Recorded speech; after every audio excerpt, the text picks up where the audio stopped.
കോളിളക്കം സൃഷ്ടിച്ച ടി.പി. ചന്ദ്രശേഖരൻ കൊലക്കേസിൽ ശിക്ഷിക്കപ്പെട്ട പ്രതികൾ സമർപ്പിച്ച അപ്പീൽ കേരള ഹൈക്കോടതിയുടെ ഡിവിഷൻ ബെഞ്ച് നിഷ്കരണം തള്ളി. പ്രോസിക്യൂഷൻ കൊടുത്ത അപ്പീലും ചന്ദ്രശേഖരൻ്റെ സഹധർമ്മിണി കെ രമ സമർപ്പിച്ച ഹർജിയും ഭാഗികമായി അനുവദിച്ചു. കീഴ്ക്കോടതി കുറ്റക്കാരില്ലെന്ന് കണ്ട് വെറുതെ വിട്ട രണ്ടുപേരെ കൂടി കുറ്റക്കാരാണെന്നും ശിക്ഷയ്ക്ക് അർഹരാണെന്നും കോടതി കണ്ടെത്തി. അവർക്കുള്ള ശിക്ഷ വിധിക്കുന്നതിന് വേണ്ടി 26-ാം തീയതി ഈ മാന്യ വ്യക്തികളോട് കോടതിയിൽ ഹാജരാവാൻ പറഞ്ഞിട്ടുണ്ട്. അതിനുശേഷമായിരിക്കും ശിക്ഷയെക്കുറിച്ചുള്ള അന്തിമ തീരുമാനം ഉണ്ടാകും. മറ്റ് പ്രതികളുടെയൊക്കെ ജീവിത സാഹചര്യം എന്താണ്, പശ്ചാത്തലം എന്താണ്, ഇവർ സാമൂഹ്യ സേവനത്തിൽ എത്ര കൊല്ലമായിട്ട് പ്രവർത്തിക്കുന്നു, മറ്റേതെങ്കിലും കേസിൽ പ്രതികളായിട്ടുണ്ടോ മുതലായ കാര്യങ്ങൾ കൂടി റിപ്പോർട്ട് ചെയ്യാനായിട്ട് ആവശ്യപ്പെട്ടിട്ടുണ്ട്. ഇതെല്ലാം കൂടി പരിഗണിച്ച് ഒരു തവണ കൂടി വാദം കേട്ടതിന് ശേഷമായിരിക്കും അന്തിമ വിധി അഥവാ ശിക്ഷാവിധി ഉണ്ടാകുള്ളൂ എന്നാണ് നമ്മൾ ഈ സന്ദർഭത്തിൽ മനസ്സിലാക്കുന്നത്. വിധിപ്പാർപ്പ് കയ്യിൽ കിട്ടിയില്ല. അതിനെക്കുറിച്ച് ഈ സന്ദർഭത്തിലൊരു അഭിപ്രായം പറയേണ്ടതിൻ്റെ ആവശ്യമുണ്ടെന്ന് തോന്നുന്നില്ല. ടി.പി. ചന്ദ്രശേഖരൻ്റെ കൊലപാതകത്തിലേക്ക് നയിച്ച സാഹചര്യങ്ങളൊക്കെ പകൽ പോലെ വ്യക്തമാണ്. ഒരു SFI പ്രവർത്തകനായിട്ട് പൊതുരംഗത്ത് വന്ന ചന്ദ്രശേഖരൻ പിന്നീട് DYFIയുടെ സമുന്നത നേതാവായിരുന്നു. കോഴിക്കോട് ജില്ലയിൽ അറിയപ്പെടുന്ന ഒരു മാർക്സിസ്റ്റ് നേതാവായിരുന്നു. പിൽക്കാലത്ത് പാർട്ടി നേതൃത്വവുമായിട്ട് ഭിന്നിച്ച് അദ്ദേഹം സ്വന്തമായി ഒരു രാഷ്ട്രീയ പാർട്ടി ഉണ്ടാക്കി. അതാണിപ്പോൾ RMP എന്ന പേരിൽ അറിയപ്പെടുന്നത്. RMPയുടെ പൂർവ്വരൂപമാണ് ചന്ദ്രശേഖരൻ സഖാക്കൾ ചേർന്ന് ഉണ്ടാക്കിയത്. അന്ന് മുതൽക്ക് തന്നെ അദ്ദേഹം പാർട്ടി സംസ്ഥാന നേതൃത്വത്തിൻ്റെ കണ്ണിലെ കരടായിരുന്നു. പ്രത്യേകിച്ച് ഇപ്പോൾ മുഖ്യമന്ത്രിയായിട്ട് വിരാജിക്കുന്ന നമ്മുടെ കാരണഭൂതൻ എന്തോ കാരണത്താൽ ഈ ചന്ദ്രശേഖരനെയും അദ്ദേഹത്തിൻ്റെ കൂടെയുള്ള ആളുകളെയും തീരെ കണ്ടുകൂടായിരുന്നു. ഇദ്ദേഹത്തെ കുലം കുത്തി എന്ന് പറഞ്ഞ് ആക്ഷേപിച്ചത് നമ്മുടെയൊക്കെ കാരണപൂടങ്ങളിൽ ഇപ്പോഴും മുഴങ്ങുന്നുണ്ട്. ചന്ദ്രശേഖരൻ പിന്നീട് പാർലമെൻറ്റിലേക്ക് ഒരു സ്വതന്ത്ര സ്ഥാനാർത്ഥിയായി അല്ലെങ്കിൽ അദ്ദേഹത്തിൻ്റെ പാർട്ടിയുടെ സ്ഥാനാർത്ഥിയായിട്ട് മത്സരിച്ചു. അതിൻ്റെ കൂടി ഫലമായി മുൻ തെരഞ്ഞെടുപ്പിൽ വലിയ ഭൂരിപക്ഷത്തോട് ജയിച്ച സഖാവ് P. സതീദേവി വടകര മണ്ഡലത്തിൽ പരാജയപ്പെടുകയും ഒരു വൈൽഡ് കാർഡ് എൻട്രി ആയിട്ട് അവിടെ മത്സരത്തിൽ വന്ന മുല്ലപ്പള്ളി രാമചന്ദ്രൻ ജയിക്കിച്ചു. അതോടുകൂടി ഈ P. ജയരാജൻ ആദിയായ സഖാക്കൾക്ക്, കണ്ണൂർ സഖാക്കൾക്ക് മൊത്തത്തിൽ ചന്ദ്രശേഖരനോട് കട്ടക്കലിപ്പായി എന്നാണ് പറയുന്നത്.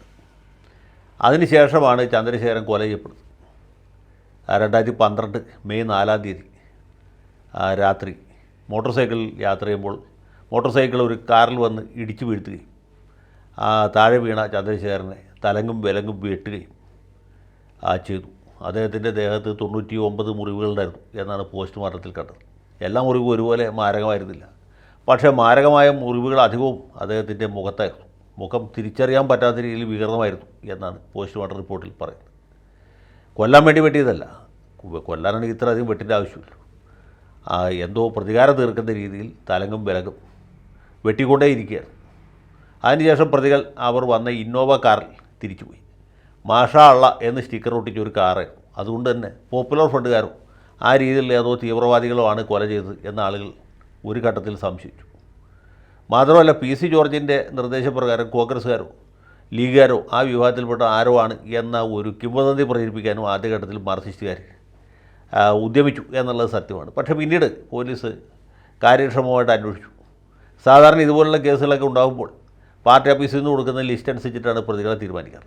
മിക്കവാറും കേസിൽ അങ്ങനെ ചെയ്തുകൊണ്ടിരുന്നത്. പക്ഷേ ഈ കേസിൽ പോലീസ് അതിന് കൂട്ടാക്കിയില്ല. അന്ന് ആഭ്യന്തരമന്ത്രിയായിരുന്ന തിരുവഞ്ചൂർ രാധാകൃഷ്ണൻ, മുഖ്യമന്ത്രിയായിരുന്ന ഉമ്മൻചാണ്ടിയും അതിന് കൂട്ടാക്കിയില്ല. അവർ സമ്മതിച്ചില്ല. അതിൻ്റെ ഫലമായിട്ട് പോലീസുകാർ യഥാർത്ഥ പ്രതികളെ തന്നെ തിരിച്ചറിയുകയും അവരെ കണ്ടെത്തുകയും പിടികൂടുകയും നിയമത്തിന് മുമ്പിൽ കൊണ്ടുവച്ചു. പിന്നെ ഐതിഹാസികമായ വിചാരണയാണ് നടന്നത്. അന്ന് സ്പെഷ്യൽ ജഡ്ജിയായിരുന്ന നാരായണ പിഷാരടിയാണ് വിചാരണ നടത്തിയത്. പ്രഗത്ഭരായ അഭിഭാഷകരാണ് പ്രതിഭാഗത്തിന് വേണ്ടി ഹാജരായത്. അവർ കഴിയാവുന്ന എല്ലാ ശ്രമങ്ങളും നടത്തി. പക്ഷേ ഈ കുറ്റകൃത്യത്തിൽ നേരിട്ട് പങ്കെടുത്ത ആൾ 8 പേര്, പരോക്ഷമായിട്ട് അതിന് ഒത്താശ ചെയ്ത ഗൂഢാലോചനയിൽ പങ്കെടുത്ത കുഞ്ഞനന്തൻ അടക്കമുള്ള ആളുകളെ അവരെയും ശിക്ഷിച്ചു. അങ്ങനെ 12 പേരെ ശിക്ഷിച്ചു. അവരുടെ അപ്പീലാണ് ഇപ്പോൾ തള്ളിയിട്ടുള്ളത്. കുഞ്ഞനന്തൻ എന്ന് പറഞ്ഞ ഖലൻ ഇതിൻ്റെ അപ്പീൽ പരിഗണനയിലിരിക്കുന്ന സമയത്ത് പരലോകപ്രാപ്തനായി. അയാളുടെ ശവമടക്കിന് സമുന്നത നേതാക്കളൊക്കെ പങ്കെടുത്തു. ഇദ്ദേഹത്തിൻ്റെ മരണം ലോക കമ്മ്യൂണിസ്റ്റ് പ്രസ്ഥാനത്തിന് വലിയ നഷ്ടമാണ് എന്ന്. നിഷ്കളങ്കനായ ഒരു മനുഷ്യൻ കള്ളക്കേസിൽ പ്രതി ചേർക്കപ്പെട്ട് ജയിൽവാസം അനുഭവിക്കേണ്ടി വന്നു എന്നുമൊക്കെ ഈ എരപ്പാളികൾ ഇവിടെ വിലപിക്കുകയും ചെയ്തു. ഇവരെ പറ്റിയൊക്കെ എരപ്പാളികൾ എന്നുള്ള വാക്ക് വളരെ സഭ്യമാണ്. ഇതിനേക്കാളൊക്കെ വളരെ മോശപ്പെട്ട വാക്കുകളാണ് നമ്മൾ ഉപയോഗിക്കേണ്ടത്. എന്തുവാട്ടെ, അങ്ങനെ കുഞ്ഞനന്തൻ പരമപ്രാപ്തനായി. CH അശോകൻ എന്ന് പറഞ്ഞ വേറൊരു തെമ്മാടി ഉണ്ടായിരുന്നു. അയാൾ വിചാരണ തുടങ്ങുന്നതിന് മുമ്പ് തന്നെ പരലോകത്തെത്തി. അതുകൊണ്ട് അവർക്ക് രണ്ടുപേർക്കും അധികകാലം ജയിലിൽ കിടക്കേണ്ടി വന്നില്ല. ഇപ്പോൾ കമ്മ്യൂണിസ്റ്റ് പാർട്ടി ഓഫ് ഇന്ത്യ മാർക്സിസ്റ്റിൻ്റെ കണ്ണൂർ ജില്ലാ സെക്രട്ടറിയായി വിരാജിക്കുന്ന മോഹന മാസ്റ്റർ എന്ന് പറഞ്ഞ വേറൊരു വിദ്വാനുണ്ട്. അയാൾ ഈ വിചാരണക്കാലത്ത് ജയിലിൽ കിടന്നവനാണ്. പക്ഷേ സംശയത്തിന് ആനുകൂല്യം നൽകി സെഷൻസ് കോടതി വെറുതെ വിട്ടു. അതുകൊണ്ട് അദ്ദേഹം ജയിൽ മോചിതനായി. അയാളിപ്പോൾ കമ്മ്യൂണിസ്റ്റ് പാർട്ടി ഓഫ് ഇന്ത്യയുടെ ജില്ലാ സെക്രട്ടറി ആയിട്ട് കൊല്ലിനും കൊലക്കും അധികാരമുള്ള ആളായിട്ട് തുടരുന്നു. ഇതിൽ പ്രതി ചേർക്കപ്പെടാതെ പോയ ആളുകളുണ്ട്, സമുന്നത നേതാക്കൾ. അവരുടെ നിർദ്ദേശപ്രകാരമല്ലോ കൊടിസുനിയും കിർമാണി മനോജും ഒക്കെ ചേർന്ന് ചന്ദ്രശേഖരനെ കൊന്നു. ഈ പ്രതികൾക്കാർക്കും ചന്ദ്രശേഖരന് മുൻ പരിചയമില്ലായിരുന്നു. അവർക്ക് പ്രത്യേകിച്ച് പകയോ വിദ്വേഷമോ ഉണ്ടായിരുന്നില്ല. അവർ കാശ് വാങ്ങി കൊല നടത്തി എന്ന് മാത്രമേ ഉള്ളൂ. വാടക കൊലയാളികളാണ്. കമ്മ്യൂണിസ്റ്റ് പാർട്ടി ബന്ധവും കൂടിയുണ്ട് എന്ന് വിചാരിച്ചു. അവർ കണ്ണൂർ ജില്ലയിൽ നിന്ന് കോഴിക്കോട് ജില്ലയിലുള്ള ഒഞ്ചിയത്ത് വന്ന് ഈ കൊല നടത്തിയതിന് വേണ്ടിയിട്ടാണ്, കാശിന് വേണ്ടിയിട്ടാണ്. അപ്പോൾ ആരാണ് ഇവർക്ക് ഈ ആയുധങ്ങളും പണവും കൊടുത്ത് ഇങ്ങോട്ട് വിട്ടത് എന്ന് ചോദിച്ചാൽ മാർക്സിസ്റ്റ് പാർട്ടിയുടെ സമുന്നത നേതാക്കളാണ്. അതിൽ ഇപ്പോൾ കേരള മുഖ്യമന്ത്രിയായിരിക്കുന്ന ആൾ വരെ ഉണ്ട് എന്നാണ് ജനങ്ങൾ അന്ന് സംശയിച്ചത്. ഏതായാലും നമ്മുടെ രാജ്യത്തെ നിയമം അനുസരിച്ച് കൊന്നവരെ ശിക്ഷിക്കാനല്ലാതെ കൊല്ലിച്ചവരെ ശിക്ഷിക്കാനായിട്ട് വ്യവസ്ഥയില്ലാത്തതുകൊണ്ട് അവരൊക്കെ രക്ഷപ്പെട്ടു പോയി. അവർക്ക് നേരെ പോലീസ് കേസ് പോലും ഉണ്ടായില്ല. കൂടാലോചനയും കുന്നുമ്മക്കര രാമേന്ദ്രനിലും കുഞ്ഞാനന്ദനിലും ഇപ്പോൾ ശിക്ഷിക്കപ്പെട്ട കൃഷ്ണനിലും ഒക്കെ ആയിട്ട് ഒതുങ്ങിപ്പോയി. അങ്ങനെ ഇപ്പോൾ ഇത്തരം പേര് ശിക്ഷിക്കപ്പെട്ടിരിക്കുകയാണ്. ഇവർ വെറുതെ വിട്ടിരുന്നെങ്കിൽ അത് അതിഭയങ്കരമായ ഒരു നീതി നിഷേധമായി തീരുമാനിച്ചു. ഈ പ്രതികൾ ജയിലിൽ പോയിട്ട് ഇപ്പോൾ ഏതാണ്ട് 11 കൊല്ലം കഴിഞ്ഞു. അത് പിന്നെ ഇവർക്ക് കാര്യമായി ജാമ്യം കിട്ടിയിട്ടില്ല. പക്ഷേ പരോളിൽ പലതവണ ഇറങ്ങിയപ്പോഴൊക്കെ വേറെ ക്രിമിനൽ കുറ്റങ്ങൾ ചെയ്യുകയൊക്കെ ചെയ്തു. ജയിലിൽ ഇവർ സുഖവാസം അനുഭവിക്കുകയാണ്. ഇവർക്ക് പ്രത്യേക പരിചരണം കിട്ടുന്നുണ്ട്, പ്രത്യേക പരിരക്ഷ കിട്ടുന്നുണ്ട്. അവർക്ക് മാത്രമായി പല സുഖ സൗകര്യങ്ങളും ചെയ്തു കൊടുക്കുന്നുണ്ട്. കേരളത്തിൽ തന്നെ ഏറ്റവും പ്രഗത്ഭരായ അഭിഭാഷകരാണ് ഇവർക്ക് വേണ്ടി ഹൈക്കോടതിയിൽ വാദിച്ചത്. 3 മാസത്തിലധികം ഇതിൻ്റെ വാദം നീണ്ടുന്നു പറഞ്ഞാൽ നമുക്ക് ഊഹിക്കാവുന്നുള്ളൂ എന്ത് വാദമായിരുന്നത്. സൂര്യനെല്ലി കേസിൽ പോലും ഇത്രയധികം ദിവസം ഹൈക്കോടതി വാദം കിട്ടില്ല. വൈപ്പിൻ വിഷമദ്യ കേസിൽ പോലും നടക്കാത്ത രീതിയിലുള്ള വാദമാണ് ഈ ചന്ദ്രശേഖരൻ കൊലക്കേസിലുണ്ടായത്. പ്രതികളുടെ അഭിഭാഷകൻ വാദിച്ചത് തന്നെ പിന്നെയും വാദിക്കുകയാണ് ചെയ്തത്. മൊഴികൾ വീണ്ടും വായിച്ചു.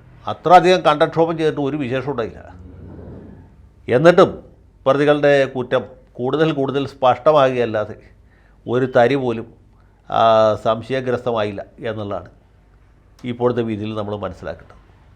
ഏതായാലും അത്രയും കണ്ടക്ഷോഭം ചെയ്ത അഭിഭാഷകനെ നമ്മൾ അംഗീകരിക്കണം. അതിന് അദ്ദേഹത്തിന് കൃത്യമായിട്ട് പ്രതിഫലം കിട്ടിക്കാണും. ഇനി ഇവിടെ കിട്ടാത്ത പ്രതിഫലം പരലോകത്തിൽ ചിലപ്പോൾ കിട്ടും നമുക്കറിയാം. പക്ഷേ അദ്ദേഹം ഈ ഏറിയ പ്രായത്തിലും ഇത്രയധികം അധ്വാനം നടത്തി വാദിച്ചു. അതുകൊണ്ട് പ്രത്യേകിച്ച് വിശേഷമൊന്നും ഉണ്ടായില്ല എന്ന് മാത്രമേ. അല്ലെങ്കിൽ പ്രതികളുടെ കുറ്റം കൂടുതൽ വ്യക്തമാകാനും സ്പഷ്ടമാകാനും മാത്രമേ അത് ഉപകരിച്ചു. കോടതിക്ക് നീതി നടപ്പാക്കിയപ്പോൾ ഒട്ടും കൈപറച്ചില്ല, യാതൊരു ദാക്ഷിണ്യവും കാണിച്ചില്ല, യാതൊരു ദയവും കാണിച്ചില്ല. ഇവരെ പോലുള്ള ആളുകൾക്ക് കൃത്യമായിട്ടുള്ള സ്ഥലം ഏതാണെന്നുള്ള കാര്യം കോടതിക്ക് അറിയാമായിരുന്നു. ഈ കേസ് വിധിച്ച ന്യായാധിപന്മാരെയും നീതിക്ക് വേണ്ടി പോരാടിയ KK രമ അടക്കമുള്ള RMPയുടെ നേതാക്കളെയും പ്രവർത്തകരെയും കൃത്യമായി കേസ് വാദിച്ച അഡ്വക്കേറ്റ് കുമാരൻകുട്ടിയെ, കേസ് അന്വേഷിച്ച ഷൗക്കത്ത് അലി, അതുപോലെ DYSP രാമേന്ദ്രൻ അടക്കമുള്ള എല്ലാ ആളുകളെയും അഭിനന്ദിക്കുന്നു. നീതി കുറച്ച് വൈകിട്ടാണെങ്കിലും എത്തിച്ചേർന്നതിലുള്ള സന്തോഷം രേഖപ്പെടുത്തുന്നു. ഇതുകൊണ്ടൊന്നും ഈ കൊലപാതക രാഷ്ട്രീയം അല്ലെങ്കിൽ രാഷ്ട്രീയ കൊലപാതകം അവസാനിക്കും എന്നെനിക്ക് പ്രതീക്ഷയില്ല. പക്ഷേ കൊലയാളികൾക്കുള്ള ഒരു താക്കീതാണ് ഇത് എന്ന് പറയുമ്പോൾ യശശരീരനായ ഉമ്മൻചാണ്ടിയെ, അതുപോലെ പോലീസിന് പ്രവർത്തന സ്വാതന്ത്ര്യം നൽകിയ തിരുവഞ്ചൂർ രാധാകൃഷ്ണനെ കൂടി ഓർമ്മിക്കും.